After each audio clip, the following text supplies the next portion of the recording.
તમે એમ કહો કે કરપ્શન નથી કરતા, 12 મહિના જેલમાં રહ્યા, રાજીનામું ન દઈ દેવું પડે. આજે ઘણી વખત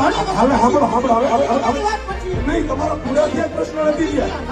ઘણી વખતનું કામ રાખ્યું તમે. દિલ્હી આપણું રાજધાની એને ઘણી વખત કરી નાખ્યું. બોલો હવે તમારું નામ ખાલી બોલી દો. સારું નામ ભલે. ભાઈ મારી આમ ભાઈ કોઈ સાંભળો ભાઈ સાંભળો પણ મારી વાત સાંભળો. તમને ત્રણે જવાબ આપી દઉં છું.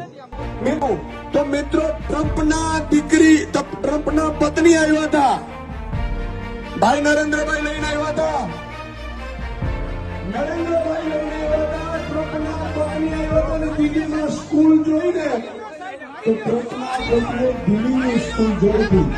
આ આપણી કામની રાજનીતિ છે. અને એટલું નહીં, એ કહેતા હતા કે 100 કરોડની દારૂની આ હેરાફેરી કરી.